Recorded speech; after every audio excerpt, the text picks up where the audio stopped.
Di ko naisip na ako yung iwan mo ng isang katulad mo.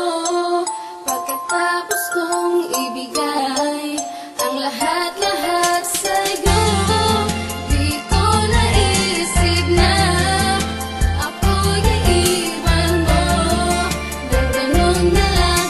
Pagkatapos kong ibigay lahat sa'yo. Isang pag-ibig ako, kwento ko tungkol sa aking buhay. Nang makilala ko babaeng minahal kong tunay na walang pangangamba at walang pag-iimbot. Muli niyang nabuksan ang mundong dating ayaw nang umikot. At kapag nakasimangot siya, ako'y ngumingiti.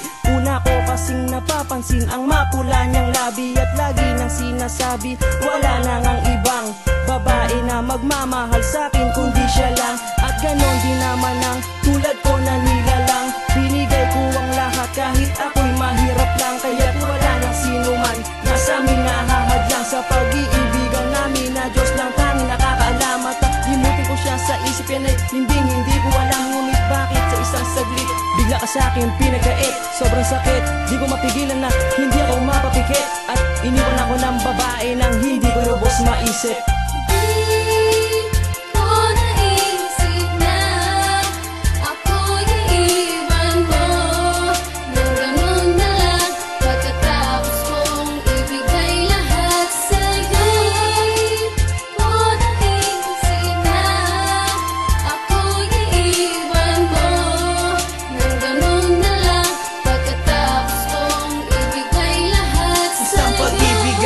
Pinag-ingatan ng lubos sapagkat inaakala kong kaloob sa'kin ng Diyos. Ang babae na pinapangarap ko na makasama habang buhay, ngunit isa lang palang maling akala. At tayo ay nagsumpaan magkahawak kamay na kahit anong problema lagi tayo magkarami. Ngunit sa gitna ng paglalakbay bigla kang bumitaw. At ako ay nabigla at gustong-gustong sumigaw kung bakit sa'kin nagawa, ano ang aking nagawa.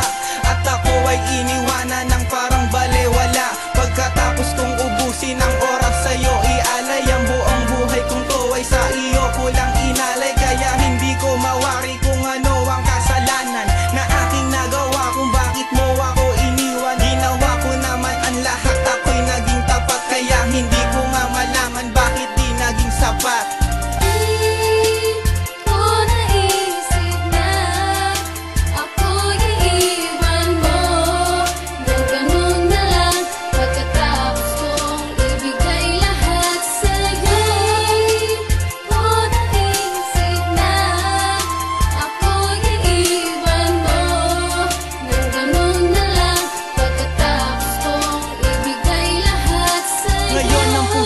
Parang pinilas na papel ang buong buhay ko ngayon para mong diniskarel. At hindi ko matanto at hindi ko maunawaan kung bakit tinalikuran at ako'y sinaktan.